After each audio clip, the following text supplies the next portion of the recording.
Welcome to Inside the Game on the National Soccer Network. Now, here are your hosts, Jonathan Turner and Nathan Wangler.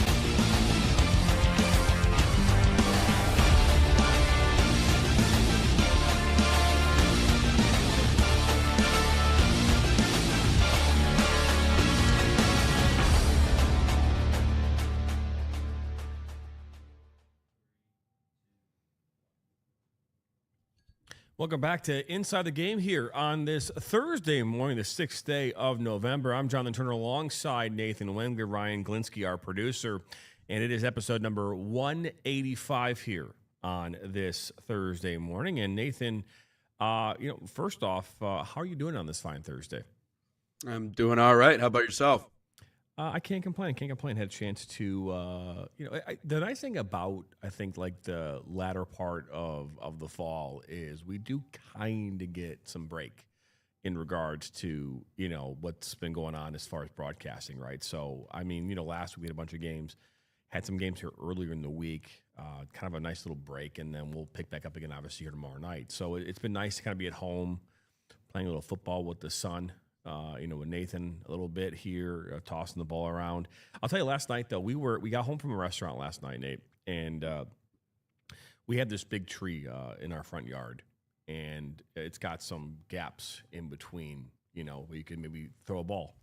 And so Nathan picked up the football last night, and it's at this point it's like 7:45, almost 8 o'clock, and so it's pitch black dark outside, and he's like, let's play catch through the tree. So there's lights around, and you can see in between a little bit, but not so much. And this kid launches a ball, and at first they're bouncing off like the branches, and we're not having really clear passes through this branch. And he launches one, and it deflects, and I don't see it anywhere. All of a sudden, it hits me right in the nuts because I can't see it, right?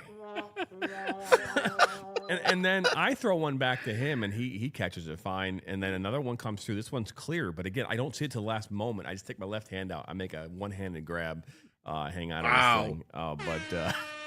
It was very, very fun night last night to be able to kind of do that. Interesting though, Oakland women's basketball only losing by 11 last night to Wisconsin and the Badgers in the Big Ten. I mean, we just watched the Michigan obliterate Oakland men's basketball here earlier this week. And so, just be able to see, the women's side under new leadership and with what they're doing.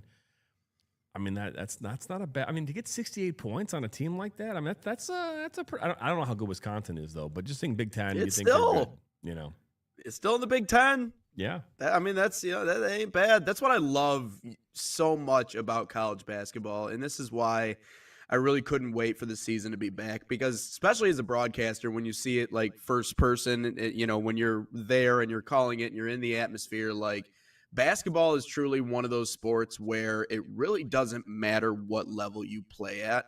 This is not true forever. You can win. Doesn't matter what level you're at. I mean, like, there are certain other sports where that would never apply. Like Mount Union would never beat Michigan in football. There's other sports. Even baseball is a little bit more, that's a little, but basketball is the one sport where if you can shoot and if you can rebound well, anybody's got a chance to win. So that was cool to see them, put on that performance. And I was just telling Ryan about, I don't know if you remember the name Maryland Baltimore County from the NCAA tournament. They were the first 16 seed to beat a number 1 seed once upon a time. I believe that was one of the Virginia blunders, one of many. But I was just telling him that they just beat up on Penn State yesterday. So that's the great thing about basketball is, like, even if you're from the Big Ten or one of the bigger schools, Big East, ACC, whatever it is, there's still some little school out there that if they can shoot, they can shoot. And good on Oakland for putting up a fight. But no, that's funny about the tree and throwing the football. I feel like Nathan is sometimes like your own personal karma, JT. I feel like he's just he's just it's just always there to give you a hard time, man. Even if he's not trying to, he's still hitting you in the nuts with the football. So yeah, it's you're having fun with that one. Yeah, no, I my parents remind me that of all the time. He's a good kid, but my parents they're very much reminding me of the fact that I was a little bit of a shithead myself. in my teens. It's coming right back around, right dude. back. I'm just saying. Bianca will oftentimes say, "That's your son." I go, "Yep." I mean, yes, Yeah, he is. yep. He is my son. But no, I mean, hey, I mean, he's got an arm on him. It's funny because he came to us and didn't do so well in school this fall. We nothing. It's not terrible, just compared to what he's done in the past. And we last fall he played football and he had some fun with that. And he opted to not play football this fall and not to do any sport. And Bianca and I both looked at him like about 4 weeks ago and said, "You're playing a sport this winter. We want you to do something." And this kid has the following options. He's got swimming, basketball. There's some volleyball thing they're doing in the spring. That's obviously not an option right now. I think wrestling's in there too. And then powerlifting is a club. Now this kid weighs all of 122 pounds. I mean, he's like his dad. He's got no muscle. So he chose powerlifting. Hey man, but you got to start somewhere. That's pretty badass. You do. He's got waiting for this kid to walk in with a milk carton full of water, a milk jug full of water, and they have like 19 pieces of chicken every day for breakfast. nice thing, yeah, exactly. Or like 12 eggs a day. But we've got a great show lined up here today. We got some great conversations. We'll talk about NCFC and what happened with them and how they're not going to operate next year in the USL Championship. We'll get into Luis Suarez and how he continues to be the player that he is. We'll also dive into U.S. men's national team. They're expected to release the roster this week, today, in regards to who's on this roster for the November camp. We'll get into that and much more here this morning on Inside the Game, number 185. Experience the thrill of the game like never before with NSN's Game Rewind. Dive into full match commentaries enhanced with cutting-edge dynamic graphics, letting you relive the highs and lows of your favorite matches in astonishing detail. Whether it's a championship win or a legendary play, NSN Game Rewind bridges the past and future with a broadcast experience designed to captivate. Call 586-304-4405 and start watching today.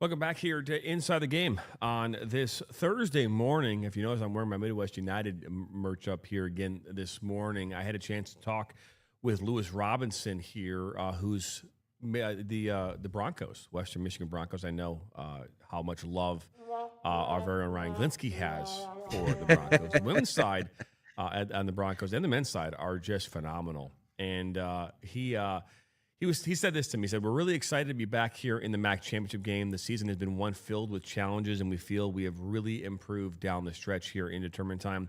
Playing a tournament like this and events like Friday at historic Columbus Crew Stadium is always a privilege for our program, and we're going to make the most of it and enjoy every moment." And so they are obviously relishing in that moment. Again, they've been there obviously quite a few times here over the past number of years. On the flip side, Ryan, it is my understanding that Central Michigan has relieved their coach of his duties on the flip side here in that Central Michigan, Western Michigan kind of back and forth. Yeah, they just fired Jeremy Groves, head coach, and they're currently on the lookout for a new coach over at Central Michigan. And I'm sure we can possibly get whoever that coach is on the show as soon as they get hired. Yeah, absolutely. Again, they did not fare well this year at Central Michigan. I think they had one win the entire season. Sounds about right. And again, just it shows you that there are the real struggles right now. And the biggest challenge I think facing college coaches today, if they're not good at this, is recruiting. right? Recruitment is huge, right? Why would a player want to go to Central Michigan? Why would a player want to go to Western? What's the difference between Western and Central Michigan's campuses? I would argue there's not a whole lot, right? I mean, I'll also add that CMU lost, I think, 16 seniors from the year before, which was the most in Division I. So, yeah, there's gonna be a little bit of a setback when you lose that amount of seniors and players. So. Well, yeah, but again, it's the coach's job to make sure that they have a well-rounded roster, that you don't lose 16 players. Now, that, again, recruitment's a big deal in college sports, and so not saying you can't have 16 seniors, but again, with the roster sizes the way they are, you should be able to have 8, 4, and 4 and kind of continue to build, right? And so recruitment's huge. And what we're seeing right now out of Oakland University in the Horizon League with Devin Savosic, right? That team made their way for the first time. He's only in year 2. They finished 6th in the Horizon League, got their way into the Horizon League tournament. They won their first matchup against Youngstown State. They did so 1-0 on a golden goal here on Sunday. And now they're playing in the Horizon League semifinals here today. And so, I mean, and once you get in the tournament, anything can happen. It's just getting there. We've seen that time and time again. So it's really cool what Western's doing. It's cool what Oakland's doing. Oakland's men's program is playing here on Sunday at I believe it's 1:00. They're playing. They're the 6th seed as well in the Horizon League. So, but both teams making their way in. So good for them. And we'll continue to provide coverage of those as well. But let's dive here into North Carolina FC. North Carolina FC calls USL Championship their home. At least they used to, up until here this week, where they made an announcement that they're not going to play in 2026.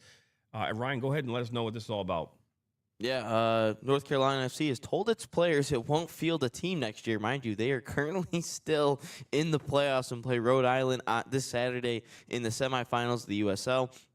The club did apply for USL League One membership for 2028.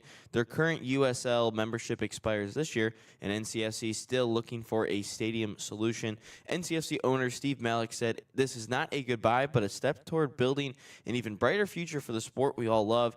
And I don't know if you guys agree with me or not, but it just kind of feels like we're going to take a break for a couple of years and see what the heck happens in the USL and go from there.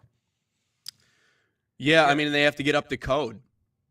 I mean, in order to be a part of it, but that is also a part of it too. But I think, at least from what I've been reading into it, there's that component of it. I don't know. JT, looks like you got a feeling on this.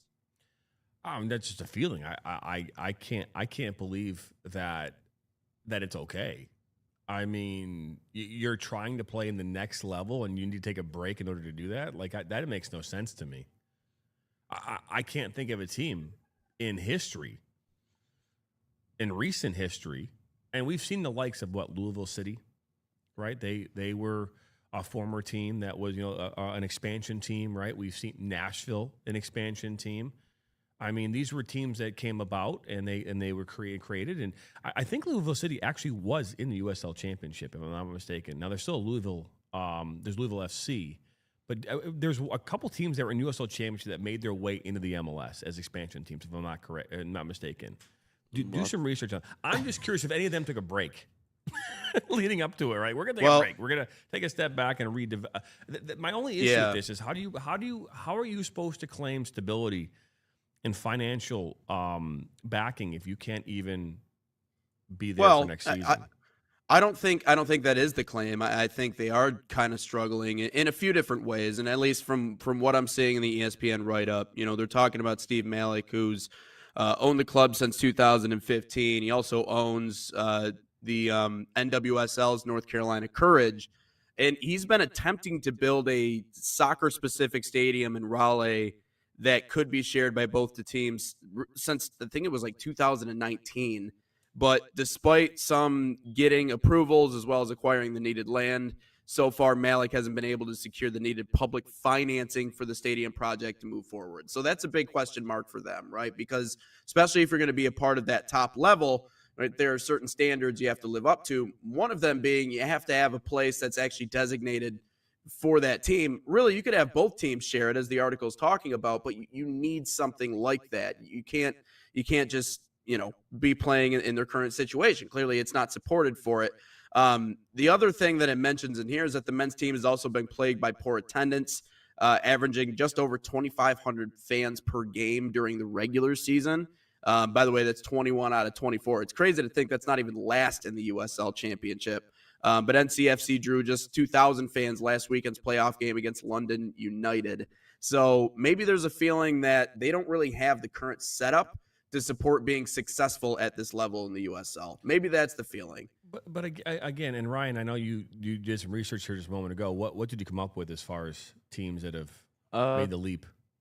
Based on this, I think there's 4 or 5. FC Cincinnati back in 2019. There you go. Nashville in 2020. Orlando in 2015, who was the first one to do it, and then other ones would include. No, those were just expansion teams, but no, only three. Okay, actually, I should so say. 3 teams have. I remember FC Cincinnati very vividly. They had an unbelievable fan base. They still do, right? And they were drawing thousands of people to their games in the USL Championship all the time, and so. I almost feel like this is almost like an empty promise. Like, all right, guys, we're gonna take a step back. We'll be back in a couple of years with League One, with a Division I program, and it's like quotation marks. It just doesn't add up. Again, if you're trying to create a Division I, and granted, that means maybe they move out of North Carolina, out of Raleigh. Maybe they move someplace else, right? Maybe they move someplace where there's more fans. But I find it hard to believe the capital of like women's soccer, which is was it Durham, North Carolina, where UNC is located, they can't draw fans to these games. I don't know. There's something fishy here. It doesn't make any sense. And I know what they're saying in regards to the media aspect of this, but to take a step back is, I think, the nice way of saying we're not going to be around here in a couple of years. I don't understand how you can make the leap to Division I if you can't fill the stadium you currently have. And then number 2, you need money. I mean, money is a big factor in all of this. And most USL championship teams do not make any money. They are losing money every year. As part of this process, and so I'm curious to see how this kind of like shakes up, but it just doesn't. Something seems fishy here. Yeah, I mean, I sometimes I think the best explanation is the simplest explanation. So I mean, I guess we can kind of agree to disagree on this. But if you don't have the money and the resources to be a part of that top league, then I guess you don't have it, and that's something that you can only address so much. Sometimes it has to maybe do with the surrounding area. Maybe they're just not pulling in that area, and that doesn't really support someone who's going to strive or be successful at that top level. So why would you do it? I can't picture any other reason why they wouldn't want to be a part of it. But I mean, if you're talking about infrastructure and other things that again have to get up to code to be a part of it, then why would you want to make that leap? Well, yeah, but again, you have a team that's currently competing in the USL Championship. And so, right, but you can't support them. No, you can't support it. But then you're going to make the claim that you're going to be back in a couple of years to actually have a Division I team. That's the part the plan. That makes no sense to me. That's what they're saying is the plan. But I mean, if you can buy into that if you want to, but that's what they're saying is the plan. They want to build in a year in which the World Cup is coming to the United States. This is the year to be front and center, because the people who can't go to the World Cup games, who aren't going to be able to go to them because they cost millions of dollars to go to and hundreds of thousands of dollars to be a part of, those people who can't go to those games are going to be craving soccer this summer. And they're not going to be able to go to a USL Championship game in Raleigh, North Carolina, because they don't exist anymore. They're ceasing operations at the end of the season. And so you are going to lose any momentum you ever had. Gone. I don't know if the World Cup's going to automatically generate more attendance for these people. The viewership among all the leagues in this country. The last but how does that affect? The last one created a league. I mean, the last one. No, I get it, but how does that directly affect Raleigh? It doesn't affect Raleigh. It affects the league as a whole. You're going to see viewership numbers increase astronomically this summer because the World Cup is going to be here. He's saying the game of soccer will. Oh yeah, no, I get it. No, I 100%. I'm just saying that now that you're not there, but how does that directly affect? Right, but like, how would they capitalize on? How would that help them be better? How would that help them in terms of infrastructure, or paying players more, or having more resources, or having more people come out to games? Like, how does that directly impact them? It impacts the game as a whole. I get what you're saying. I 100% agree with what you're saying. But how does that directly impact them?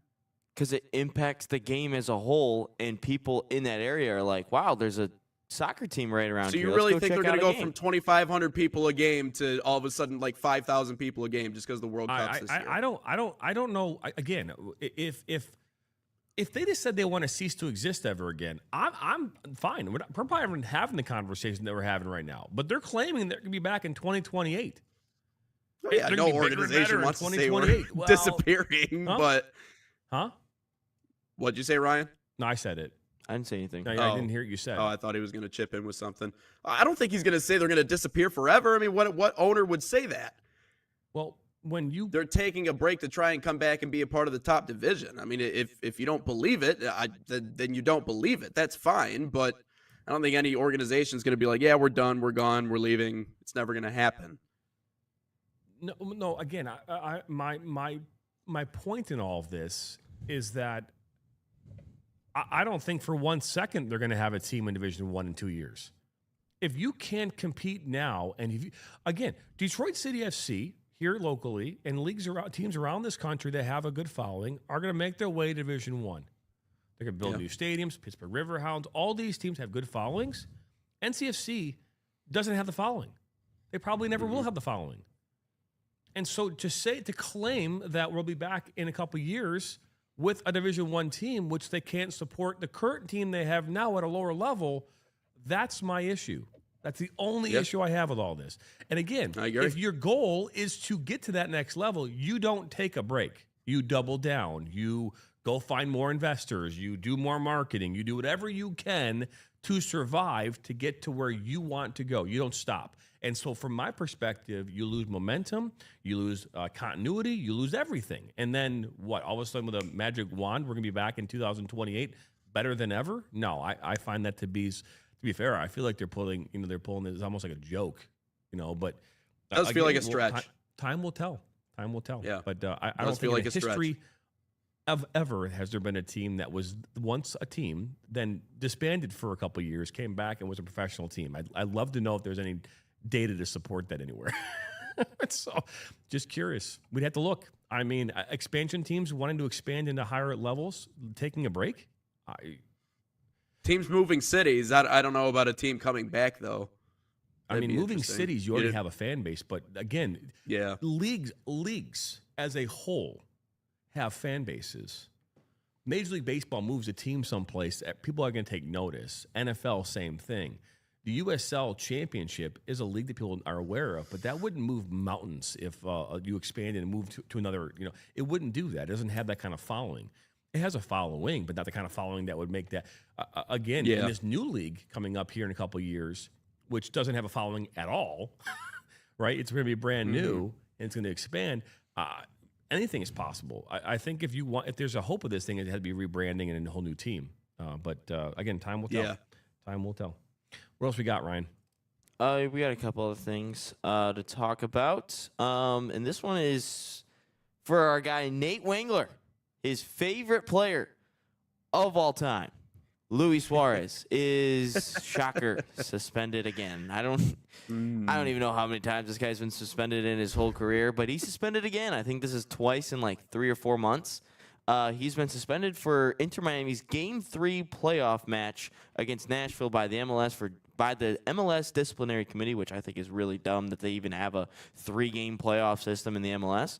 But Suarez kicked Andy Najar, if I mispronounced that name, my apologies, back in the 71st minute. Miami sent an appeal but did not win. Game 3 is Saturday night, and all Suarez did, for the people at home that did not see, he just kicked Najar off. The ball wasn't even in play or in his vicinity, and Suarez just kicked the dude in the box and is now suspended. So classic Luis Suarez. Sometimes all it takes for bad people to succeed is for good people to do nothing, guys. And the MLS was the good guy this time around. They decided to take action. And you brought up that stat a little bit earlier, Ryan, and I'd be interested for you to maybe read it off for the people live here on air about how he's missed more games due to suspension than due to injury in his career, which is just fascinating to me. Oh, in the MLS? But the fact... Yeah, in the MLS. Well, in totality, he has missed 67 games in his career over being suspended. That's amazing. 67 games. So That's amazing. yeah, Hey, I like him now. I like him now. I'm not gonna lie. I like Suarez now.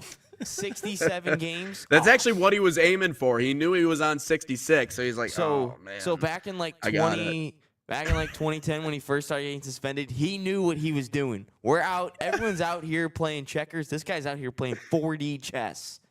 You think there were kids in attendance when he got that suspension or when he got that red card or whatever that were I mean, yeah. No one probably knew how many games he's been suspended, but hey, man, some respect. kid was doing the Suarez, math respect. somewhere in the stadium. All this stuff.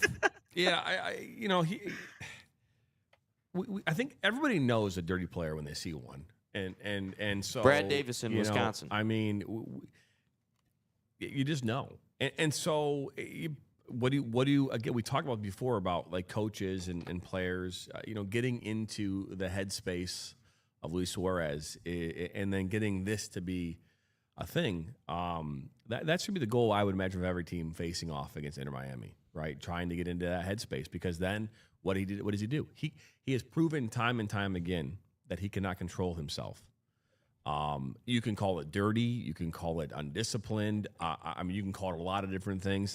I would lean more towards he's just a dirty player. You can talk about how excited he gets and how energetic and intensity and all that kind of stuff, but there's a lot of players out there that will run through you that are not dirty. You know what I mean? They're just physical players. That this is not a physical moment. This is not a soccer action. This is someone being a dumbass.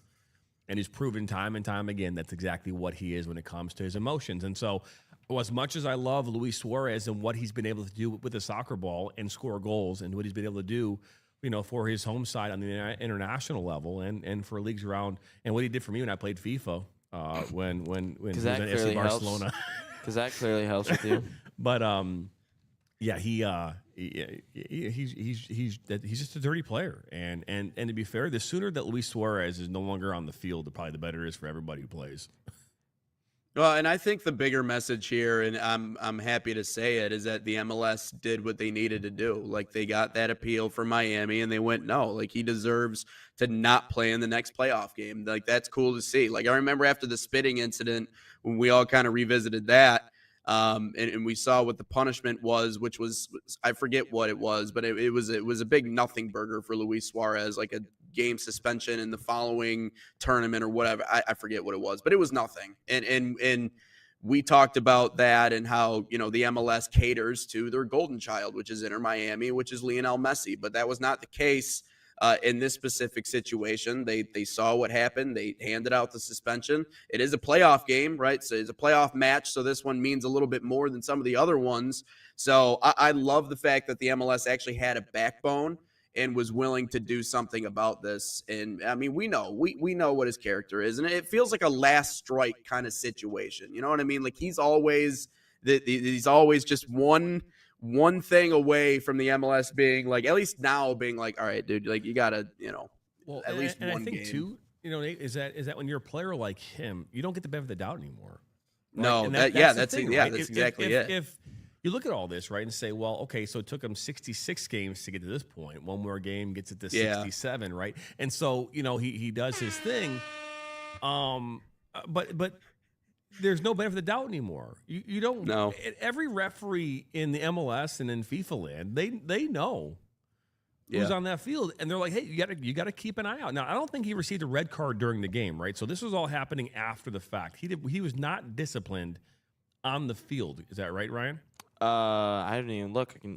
I don't believe a red card was issued, and so this was not on the referee crew. So this is something that happened after the play. It was, I don't even know if it was reviewable, if it was even reviewed, and so. But again, you lose the benefit of the doubt when you're a player that has historically gotten yourself in trouble for dumb shit, and so this is a perfect example of that. And again, the sooner Luis Suarez is no longer playing soccer, it is better for everybody involved. Yeah, for at least the people playing against him, it's going to be much better. Yeah. Gotta put on. Everyone's got to wear a jock strap, cup. They got to wear like armor. Yeah, special things. Maybe a little ears. skull cap, so it covers up your ears. Yeah. Goodness, who am I guarding today? Luis Suarez' new logo slogan should be "taking a bite out of you" or something like that. So I'm just having a little bit of fun here. So I just searched up Luis Suarez suspension history, and if you go on his transfer marked page, there's 3 pages of just suspension history, whether that's yellow card suspension or for biting. Nate, you mentioned earlier the spitting thing. He got a 3-game MLS suspension plus a 6-game ban from future league tournaments. That one was just for spitting. Okay, so I guess that was fair. But no, it is just a whole bunch of biting incidents. It's the racial abuse he had on Patrice Evra back in 2011, and just a whole bunch of just different stuff. This guy is gonna go, hey, he's making his mark on the world, on the game of soccer and history. But this is just getting bad. This is a game, and I'm confused. MLS has VAR. And it's there to get obvious errors. If that is not a clear and obvious error, how is that not a red card in the actual game? That makes no sense to me whatsoever that he did not get a red card and VAR was all right, we got to intervene here. It happens all the time in the Premier League stuff. Off the ball gets reviewed and disciplined. Look at Tim Weah, for instance. He punched a dude on Panama, and VAR is let's signal down. How is that not reviewable in the game? I'll tell you why. Because again, to be fair, in that, and again, the referee's responsibility is to identify, especially in VAR land, it is to identify the serious foul play. This would not be serious foul play. The ball was nowhere near the action, so this would be violent conduct. I don't think there's enough there in this sequence to really, because again, his motions, while they were unnatural, and he did kick this player, I don't know if you could sit here and say that would rise to the level of violent conduct as what we might see in other environments. And so, an obvious punch, right? An obvious kick. This is part of his running motion where he clearly extended his leg.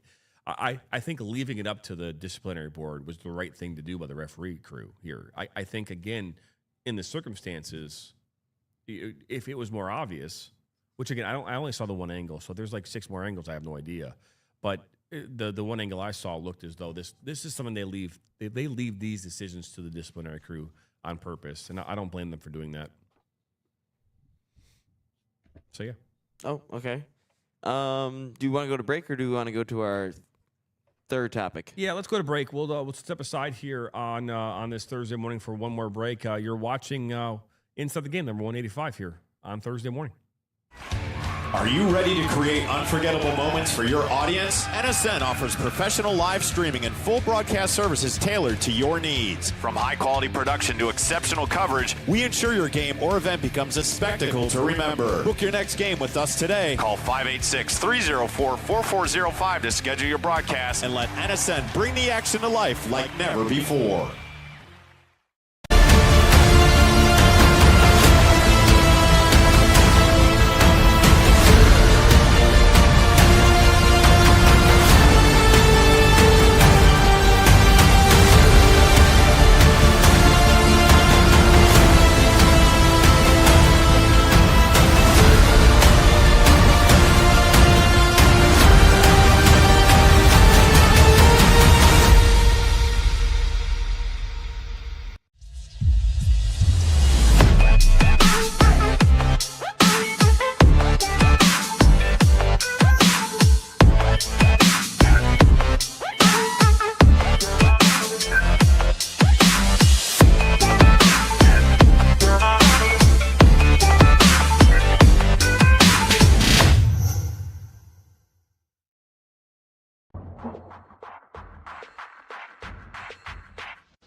Welcome back here to Inside the Game on this Thursday morning. John Turner alongside Nathan Wengler, Ryan Glinsky, our producer. And if you're just joining us here, we had a chance to talk, obviously, about North Carolina FC and their season in 2026. Maybe get back at it in 2028. Time will tell. Luis Suarez getting his 67th game suspension in his history here this past weekend. And now let's talk U.S. men's national team soccer. Their November camp getting underway here very shortly as they start to have some friendlies coming up here later this month.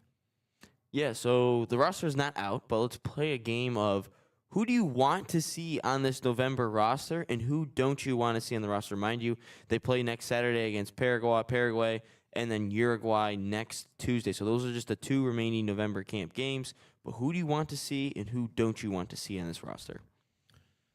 I think we're going to see have we seen Chris Brady, the goalkeeper from Chicago Fire? Has he been active in the previous rosters?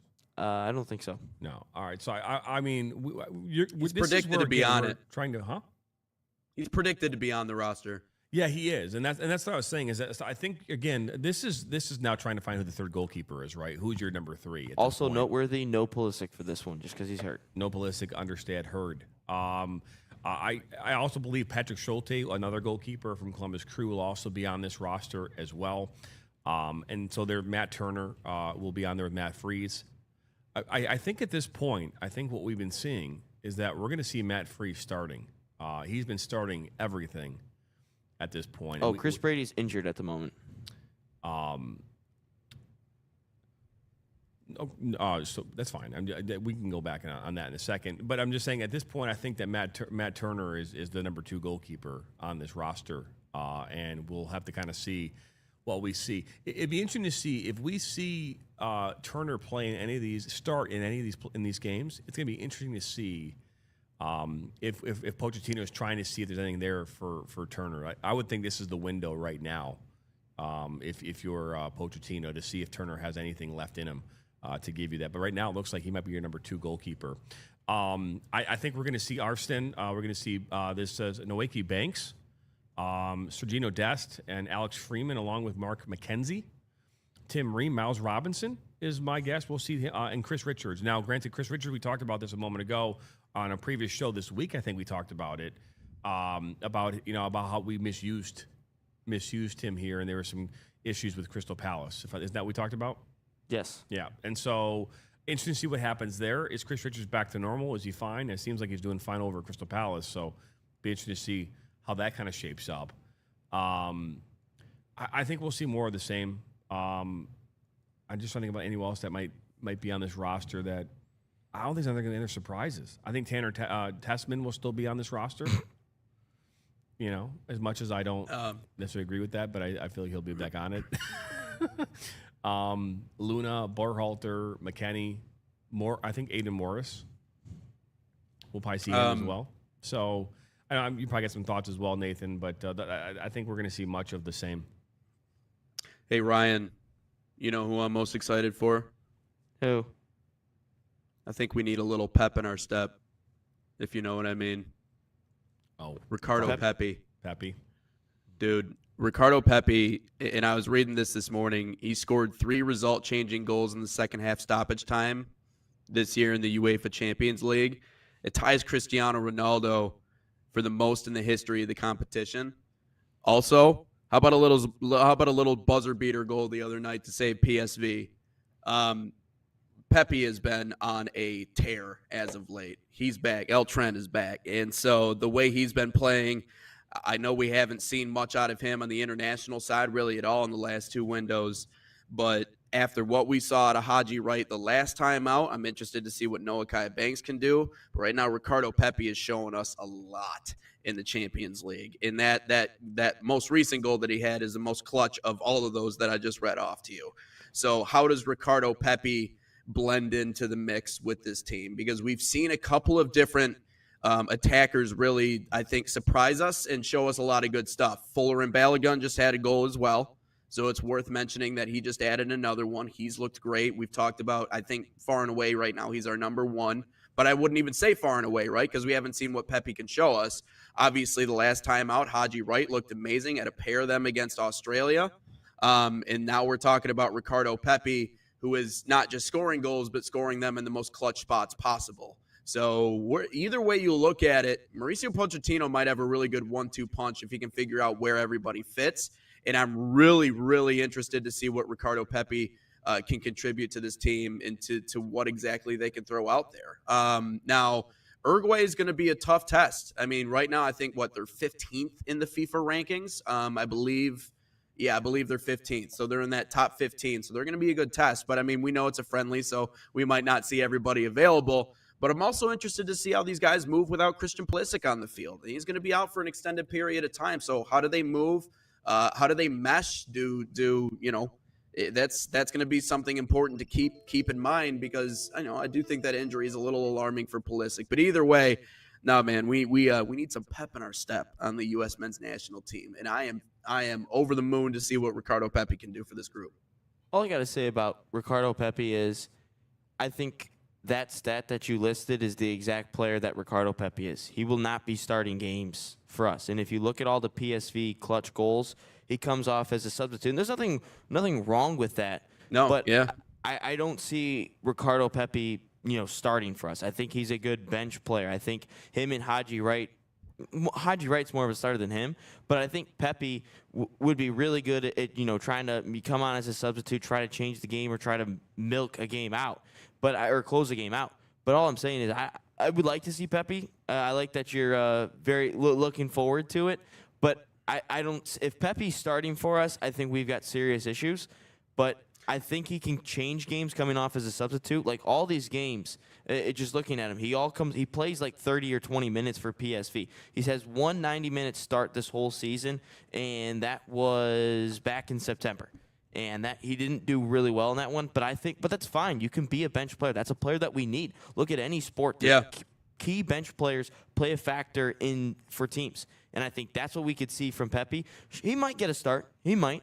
And if he doesn't do anything, then make sure he comes off the bench. I don't want him starting, though, but I could definitely see him coming off the bench and making that impact like he has for PSV in the Champions League and the Eredivisie.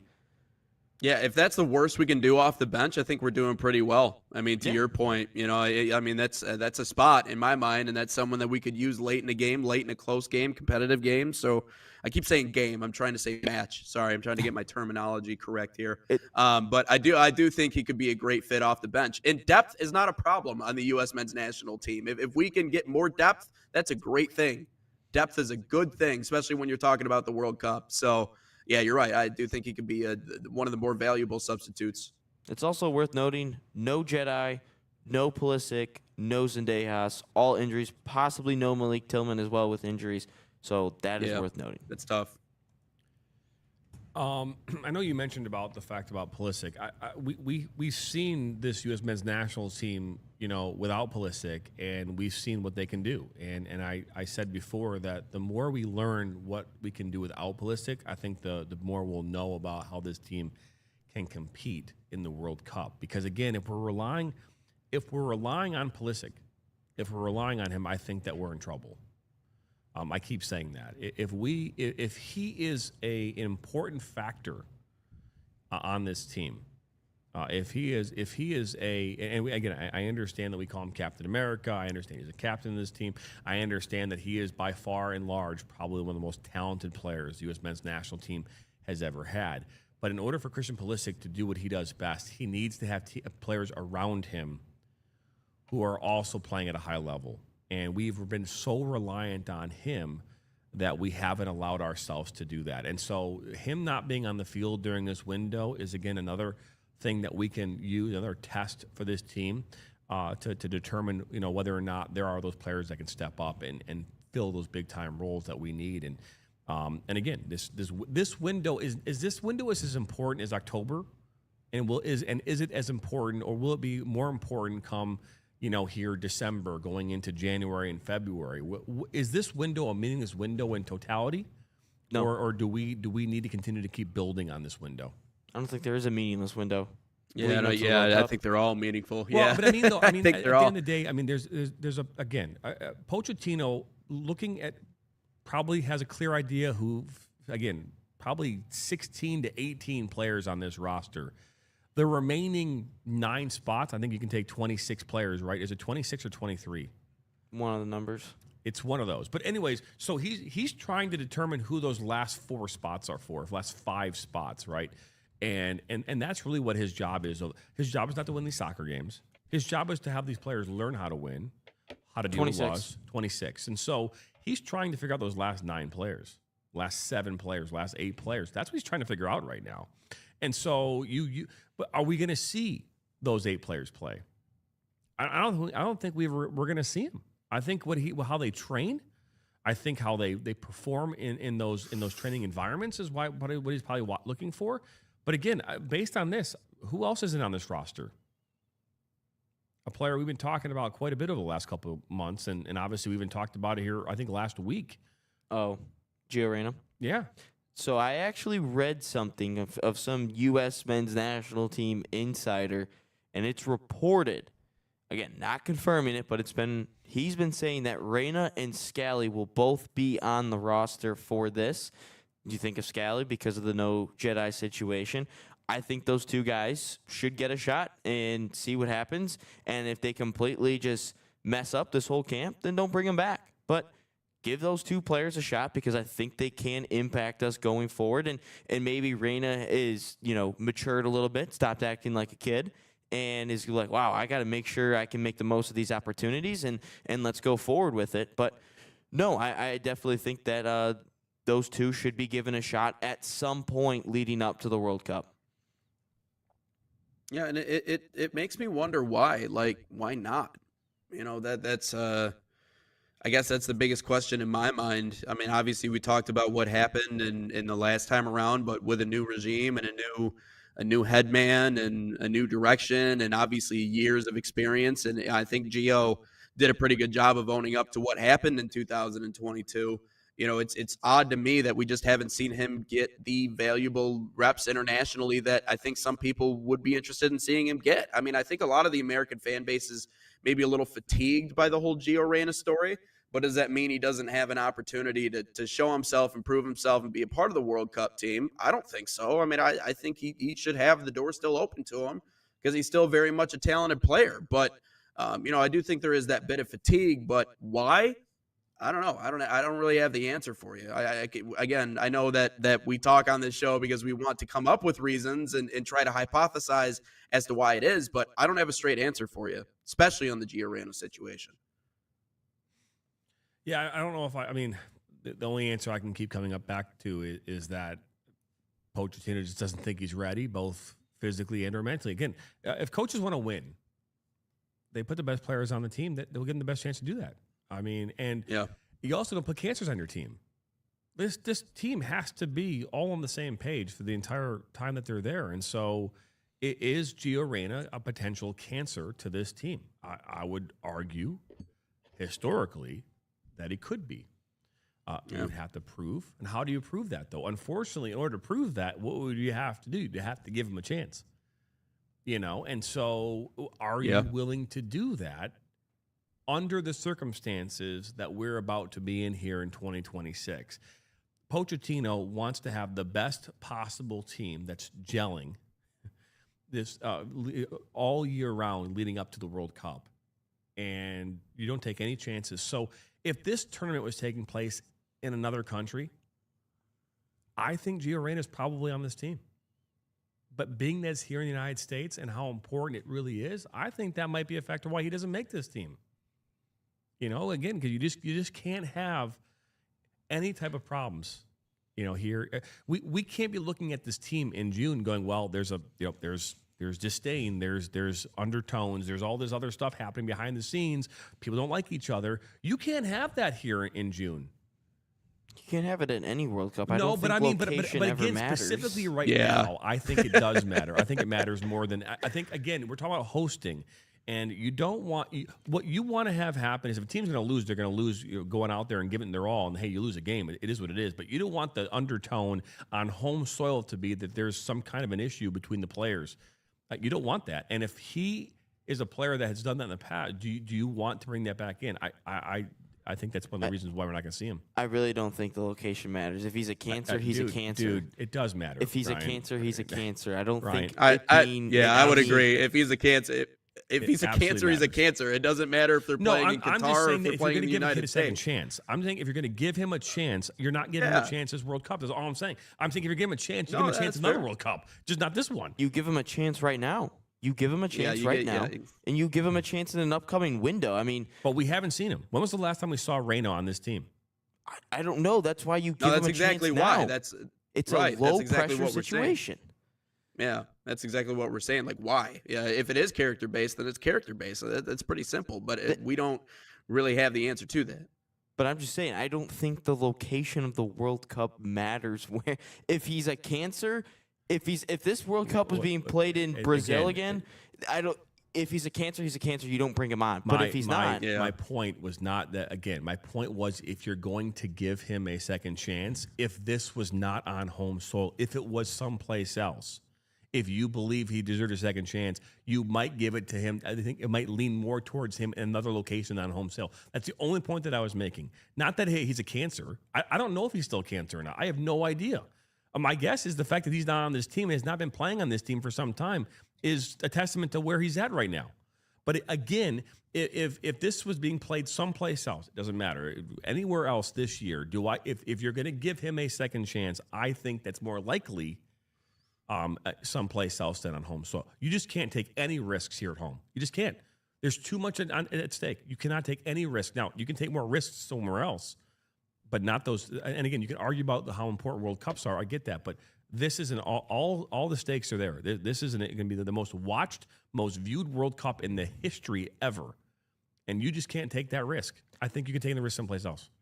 I just don't think they're thinking about viewership ratings. I think they're just Who's thinking that? about putting the best team out on the U.S. field. soccer is absolutely concerned about their optics. Absolutely. Not the team. Absolutely, they're The concerned. team does not- U.S. I soccer don't think is, Mauricio Guys, Pochettino is thinking a U.S. day in soccer his life is about the governing viewership body. ratings. We just had this debacle.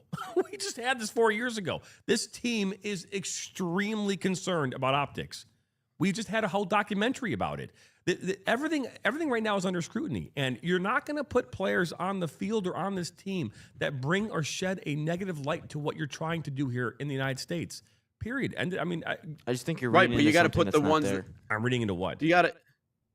I don't think that it matters. If anything, you know what the U.S. should be. You know what U.S. soccer should really be concerned about is maybe putting on a good event, unlike the Copa America. Maybe not having empty seats all over the place. Maybe not having a whole group of thousands of Colombian fans just break down your barriers and get into the stadium for free, or maybe not climb through air vents and get into the stadium for free. Maybe that's what the U.S. Soccer Association should be a little bit more concerned about, because that Copa America, outside of what happened on the field with the U.S., was a shit show. What happened? That cannot happen in a World Cup with millions and millions of foreign tourists or fans coming to America. That's what they should be concerned about. I don't think Gio Reyna, whether he's a cancer in the locker room, whatever it is, I don't think it matters that it's on home soil. I don't think it matters at all. How many USA athletes are Draymond Green? People think he's a cancer wherever he goes, yet he's on the USA men's basketball team for the Olympics for like 2 times. But it does not matter. We've already talked about that. Nobody gives a shit. These are all pros, and again, nobody cares Reyna's about a pro. Basketball is completely different. Then we've already talked about how the international game, as far as soccer is concerned, is vastly different than any other sport. Vastly different. It's not even close. And again, my point has nothing to do with Reyna. Is just the name that we're talking about. I again, as I said before, with what happened at the last World Cup with Gio Reyna, what happened there, and how we had Berhalter, the whole thing, all this stuff with Claudio Reyna, U.S. Soccer wants nothing to do with it. And so again, if But Pochettino and Claudio Reyna have no prior history with each other. it doesn't matter. It's U.S. Soccer. It doesn't matter. I mean, guys, I hate to be the bearer of bad news, but from someone who's looked from inside soccer and been there in U.S. soccer environments, I'm telling you, there is no like second chances. You're like one and done. It's all sports. Again, specifically in the soccer environment, I'm telling you from personal experience that they do not give second chances in U.S. soccer land. It just doesn't happen. And again, if they do give a second chance, it's going to be an environment where there's not going to be the scrutiny, where you're going to less scrutiny. And right now, with what you talked about, with fans storming the castle, so to speak, right, and with what happened at Copa America, all these other things, those things are absolutely under close scrutiny by U.S. Soccer right now. And again, if you don't think that U.S. Soccer is going there, hey, this is what we don't want to see players like this, or we don't want to see that, I would completely disagree with you that that's exactly happening behind the scenes. Absolutely. I mean, they'll give a second chance to the players who they deem deserve a second chance. Sorry? In that way. So I guess I'm kind of confused as to the double standard. I mean, did Christian Pulisic not just bring scrutiny to the U.S. men's national team for like months Christian Pulisic at a time? Is not Gio Reyna. They act the same. They I mean, you wouldn't say Gio Reyna is a great player, though? I would not put Gio Reyna and Christian Pulisic in the same conversation. No. I wouldn't say they're in the same category. No, me neither. But does he affect winning? Can he affect winning, Gio Reyna? Not that I've seen. Not that I've seen. Because we haven't seen him. Men's national team jersey. Yes, because we haven't seen him. Huh? That's the point. We haven't seen him. Well, we've seen him before. He just isn't the player we thought he was. He's just not capable of being that. He's just not the player. He's just not capable of being that player. It is what it is. I mean, there's a reason we aren't seeing him. And it's not just because of his ability to be a cancer in the locker room. It's because he's not there. Again, if he was there, he would be on the field. And the cancer aside, he'd still be there.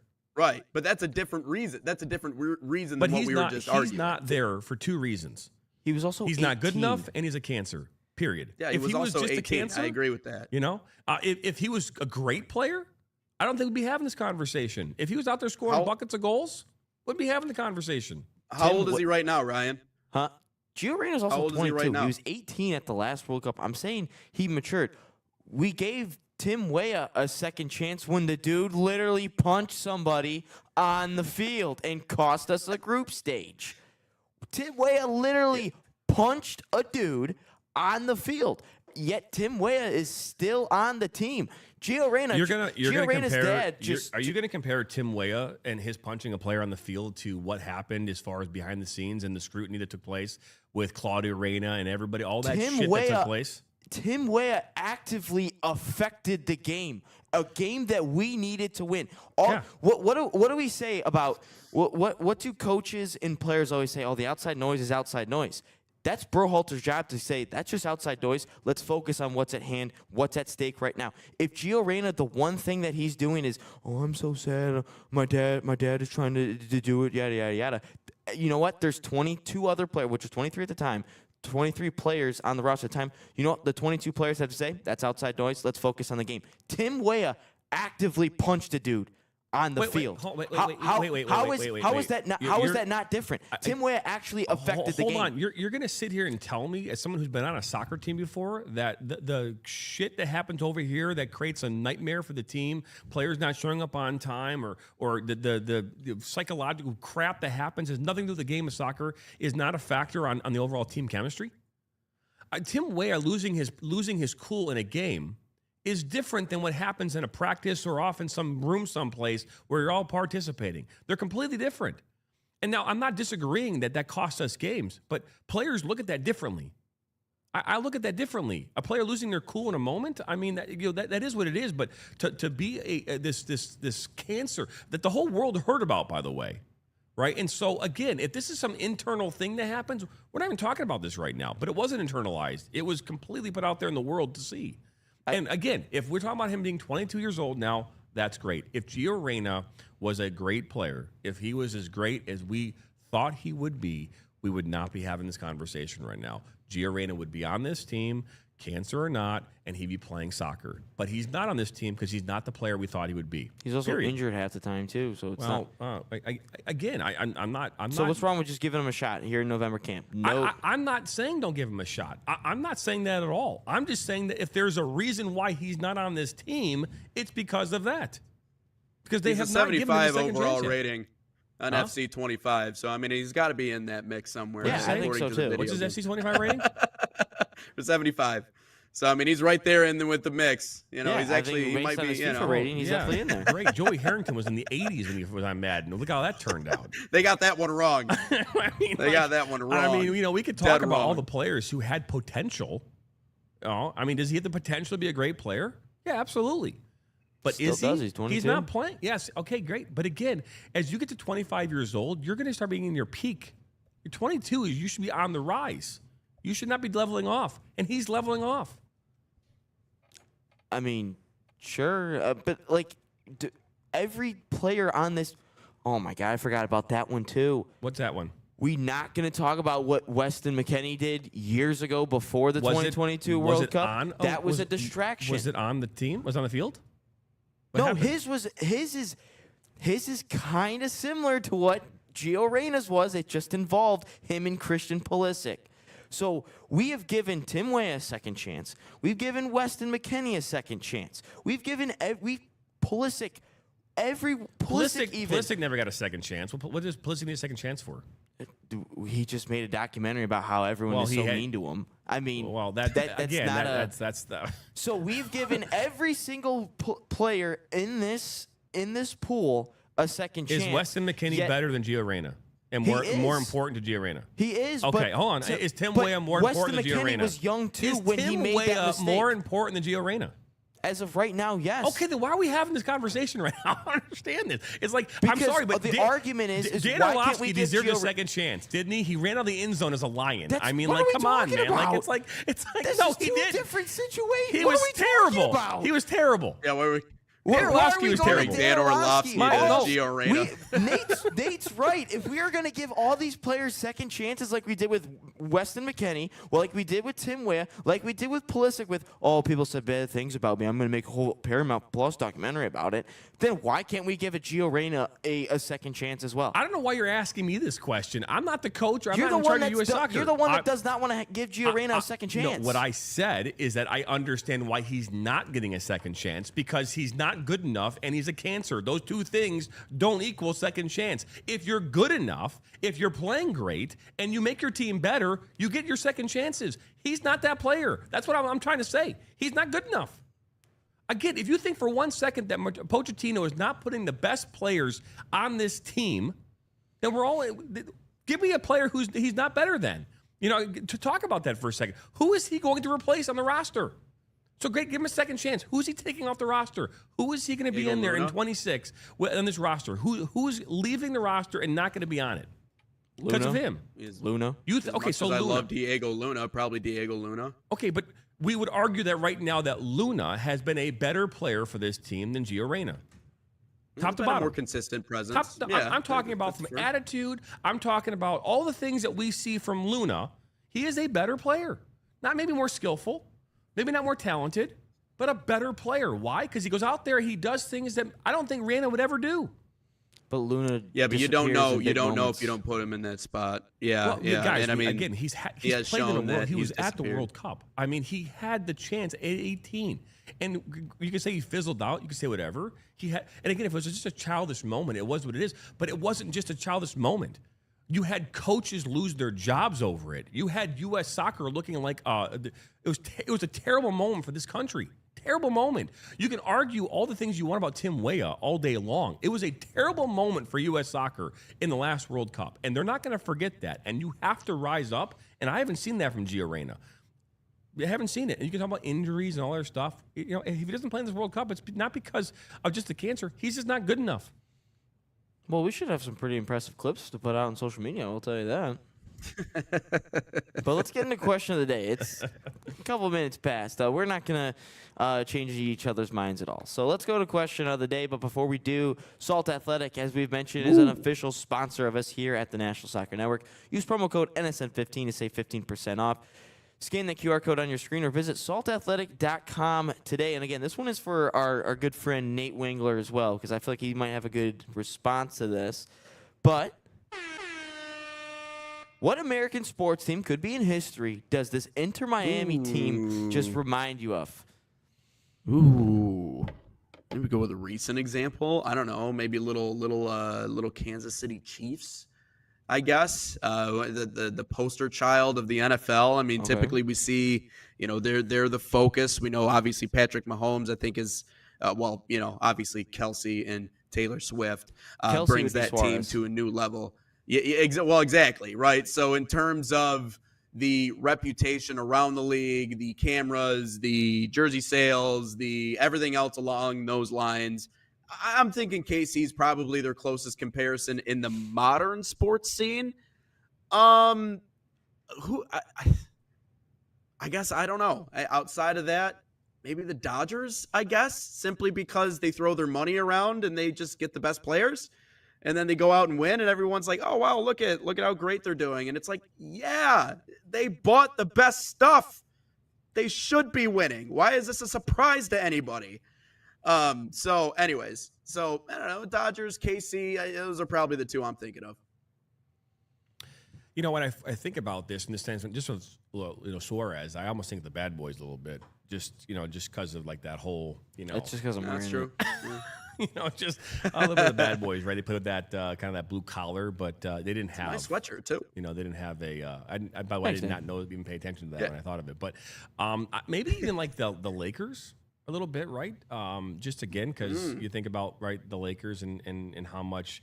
Because I think about basketball. I think of basketball. You think about baseball. New York Yankees, right? What they have the highest payroll in the entire league, and people either love them or they hate them. There's really not an in between. There's a lot of teams that you can say that you kind of like. You don't hate them, you don't love them, but you're like, hey, I can get behind them. I can support them, right? And so I think the New York Yankees you either love or hate. The Cowboys, I think, are in the same boat, right? Cowboys.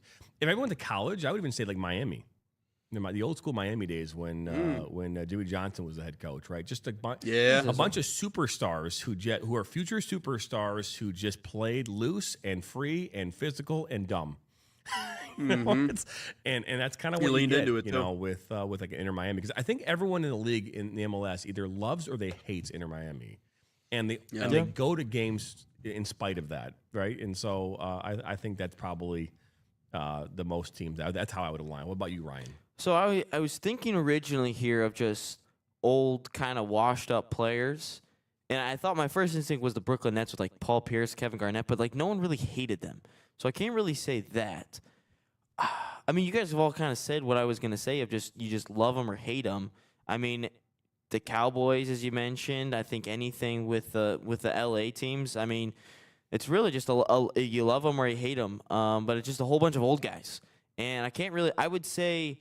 I mean, I was maybe too young for it, but it kind of feels like the 2004 LA Lakers with you still have Kobe and Shaq, but then it's just a whole bunch of old guys like Jordi Alba, Sergio Busquets, just a whole bunch of old dudes that were really good once upon a time, and they're still good. Like it's still an overall good collective group. But I would say the 2004 LA Lakers are for me. I want to make a TikTok on this. So, I would say that. 2004 LA Lakers. That's what I would say.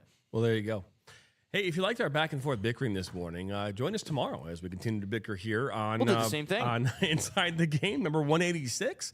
But that will wrap up our show here this morning. Again, don't forget to subscribe, like us, share this with your friends and family. Come back here each and every morning, 9 a.m. to 10 a.m. Eastern, right here on the National Soccer Network. But for Ryan Glinsky, our producer, Nathan Wenger, I'm Jonathan Turner. Have a great rest of your day. We'll be back here tomorrow morning, same time, same place on Inside the Game.